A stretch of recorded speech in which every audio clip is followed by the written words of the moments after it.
Oh, Yankees catchers and the defense, they're going to be on their toes today. What's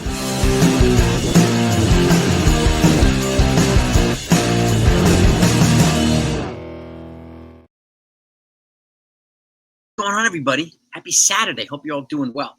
So, yeah, I said they're going to need to be on their toes today. Why? Because Chandler Simpson was a top Rays prospect, has just been called up, and he's going to be in the lineup today batting leadoff. And he's widely known as the fastest man in the entire sport. Faster than Ellie De La Cruz, faster than Billy Hamilton was, super fast. And he stole 100 bases, more than 100 bases last year, in like around 100 games. So he's on pace to steal 100 plus here too. If he, with the bigger bases and the ability to run here, I expect to see some activity today, and expect to be him to be active on the base paths if he gets on base. So we're gonna have to do our best to keep him off the bases. So, but again, I'll keep you updated either way. And if you're a Yankee fan, you always want to know what's going on, whether it's Yankees or the other teams. Make sure you subscribe to the channel right now and turn on your notifications when we go live. You'll never miss it. I thank you for it. I really do. Now, that's number one. So I'm looking forward to when the Yankees have a guy like that. And the Yankees have a couple guys like that, not that fast, but we've got some pretty fast athletes here now. And you can see how fast they responded yesterday on the defensive side when Trent Grisham threw it to Volpe, who threw it to Oswaldo Cabrera. You see how quickly they relayed things to each other? That's the type of heads-up playing that we need to see from the Yankees on a regular basis. Last year's team could not do that. This year's team does. This is where it differs from last year's team as well. They don't have the multiple superstar action on the top. They don't need it, looks like. And again, there's so many folks that are not happy, but the Yankees are in first place. They're winning 5 in a row right now, 13-7. So they're in a good spot without Cole, without Schmidt. Well, now when Schmidt's back, but without Hill, without Stanton, a lot of their heavy hitters. They're not here, right? So that's a good thing. Without Stroman, too. So the Yankees are still putting forth a good effort. And again, speaking of good effort, let's get right into this before I go, because we're going to mock draft today the Vikings and the Steelers. Our request. But here's today's Yankee lineup. Okay? Ben Rice with his hot bat leading off at DH. Aaron Judge in right field batting second. Austin Wells at the dish. We're going to need him at the dish. We need to be on high alert. Okay? Batting third. Paul Goldschmidt's cleaning up at first base. Jazz Chisholm batting fifth at second base. He is appealing his one-game suspension. Anthony Volpe batting sixth at shortstop. Trent Grisham's back in there in center field, batting seventh. Jason Dominguez batting eighth in left field. And Oswaldo Cabrera back in there, third base, batting ninth. We're going to need as many athletes, as many defensive positioning, the best defensive positioning possible today to go up against that Rays speed. So, and on the mound, we got Cookie Carlos Carrasco. Okay, so watch out for Chandler Simpson. Dude's got wheels. If we keep him off the base, the less he can hurt us. We'll see if the Yankees can actually do that. Okay, now, any other news when it comes to the Yankees, I'll get it to you. Okay, but one piece of news I do want to point out, you see the thumbnail, is Munetaka Murakami, who's widely known as a target next year for the Yankees for first base, potentially third base. He just injured his oblique. Okay, and the oblique for power hitters can be a problematic thing, and he is a power hitter. So thankfully, we've got Ben Rice doing what he's doing right now. Okay, the first question to me, the short-term question is, what happens with Ben Rice when Stanton comes back? And after this year, what happens with Ben Rice when Paul Goldschmidt is either gone or do they bring him back? So there's another question, because Ben Rice could also be a backup catcher, but J.C. Escar is doing a pretty stand-up job complimenting Austin Wells. So it makes them not really need Ben Rice behind the plate, because then you're going to be hurting J.C. Escar, and why do that? And so what happens with Ben Rice? And I hope he makes it as hard for them as possible. And if he stops hitting, right, the way he's hitting, then it's easier for them to put Stanton back in the lineup. I hope they make it as hard as possible and try to figure out a way to get them both in this lineup. Okay? But in fact, is Munetaka Murakami with this injury, if Ben Rice keeps hitting the way he's hitting, maybe Munetaka Murakami will be a thing of the past and he won't even be on the Yankees' radar anymore. Even though he's mentioned them specifically as a team, he's always mentioned a desire to be on the West Coast, but he mentioned the Yankees. Only the Yankees is a team that he would play for. And it's the only team. He didn't mention the Dodgers. He mentioned the Yankees. So just notable to point that out. So we'll see what happens. Does he get healthy back? Does he get healthy? He's going to miss a decent amount of time right now. So, And does Ben Rice make us not need him anymore, right? And is Paul Schmidt play? Does he continue to play as good as he's playing now?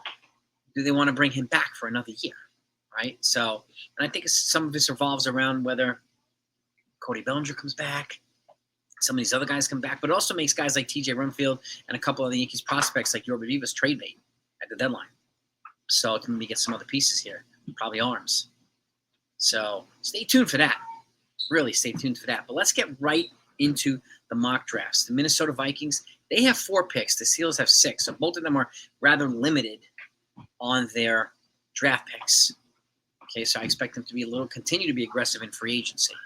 We already know that Minnesota Vikings are replacing Sam Darnold, who's moved on to the Seahawks. They're going to go head on with J.J. McCarthy, who's their quarterback now. Okay, former Michigan prospect, number 1 draft pick 2 years ago. Okay, but in the meantime, who are they going to pick? Okay, first pick, first round, 24th overall. I got them going for Malachi Starks, a safety for the University of Georgia, boosting their defensive backfield. Okay, really boosting the defensive backfield and protecting, okay, or covering wide receivers and tight ends. Okay, and using some of these other guys to make it easy for the edges to go after the quarterbacks and some of these other folks to pass rush. Okay, and if they pass rush, having guys like this on the defensive backfield creates a better sense of urgency for this team here, and again makes it harder for the quarterback who potentially could be being blitzed to throw to those guys. So it creates problems for the quarterback when you have a good defensive backfield. So he's my first pick in the 24th overall. The third round, number 97 overall, I have them also beefing up the defensive backfield with Jacob Parrish, a corner from Kansas State. Okay, got a safety and a cornerback now. Good, two very, very good athletes in the defensive backfield. Right out the gate for the Vikes. Okay, next up, 5th round, 139 overall. Now we're going to beef up the trenches here. We're going to beef up the offensive line and the defensive line.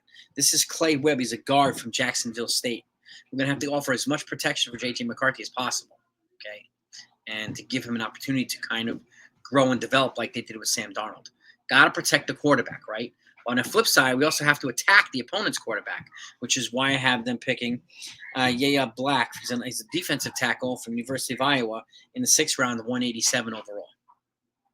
Okay, those are my 4 picks. Okay, 2 stellar defensive backfield players, 1 offensive lineman or a guard, and 1 defensive tackle, beefing up the lines on both sides. That's my Vikings. Okay, now let's move over to the Pittsburgh Steelers. Now, the Steelers are moving on from Justin Fields. Why? Because he signed with the Jets. So they need a starting quarterback. So who do I have him signing in the 1st round or drafting? Jackson Dart, quarterback from Ole Miss, 21st overall pick. Let him develop, and they're going to have to protect him to let him let this highly touted quarterback really become something good. And I think he does. And Ole Miss has a tendency to produce good quarterbacks, and that's where Eli Manning came out of as well. So that's my 1st round pick right there. Next up is a 3rd round pick, number 83 overall. This is Ollie Gordon, who's a running back from Oklahoma State. Running back is one of the deepest positions in this draft. Okay, and they're going to need, with a new quarterback there, they're going to need to give him as many weapons as possible to either hand off to or throw to. And they're going to need to protect him on the offensive line too.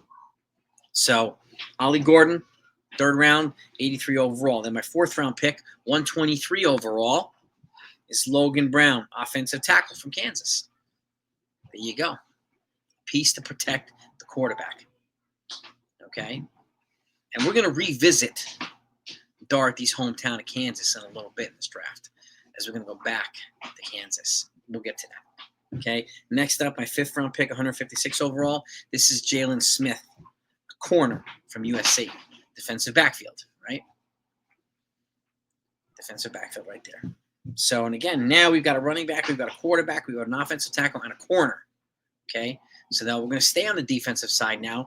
In the 6th round, 185 overall, we're going to bring in Shamar James, who's a defensive linebacker from University of Florida, to get that pass rush involved there. Okay? So now we've got a corner and a linebacker to go with the offensive pieces in the beginning. How are we going to finish off this draft? In the 7th round, 229 overall, we're going to go back to Jayhawk land, okay? And this is another running back, Devin Neal. Okay, we're going to give them 2 running backs for Jackson Dart. 2 good offensive weapons for Dart to hand off to, while he's getting some protections from a hopefully robust offensive line. Okay, so there you go. That's my Vikings draft. That's my Steelers mock draft. Okay, next up is going to be the 49ers, and then for Ken, I got the Chiefs coming up too next week. So that's going to be before the draft. And the next up, we'll be in Green Bay next week, next Thursday, to celebrate the draft. So that's what I got for you. But let me know what your thoughts are. This lineup. Make sure you keep an eye out for that speedy guy who's leading off for the Tampa Bay Rays today. But I want you to know what your thoughts are about Murakami. We've talked about him quite a bit over the last year or so. He's a very exciting left-handed player with power, massive power. Okay, so but now he has an oblique injury. This could affect his free agency because he is going to be posted next year. He's coming to the major leagues. Does it affect how the Yankees perceive him? I think his health is going to be dependent on that. But we have guys here who are capable of filling in that spot, like a Ben Rice, and it doesn't clog up. So if Paul Goldschmidt decides to retire, move on, we've got Ben Rice who can play first base. We can enjoy his bat and keep his presence in this lineup. Okay, so what are your thoughts? Let me know what you're thinking. Okay, we'll be back later. Hopefully, celebrate a win. If they win today, they win the series. Got 2 more games. They can't lose the series. The worst they can do is tie it. And I'm really impressed with Carlos Rodon and what their bullpen did last night as well. Hopefully, they continue this trend right now as well. Stay tuned, gang. Let's go Yankees.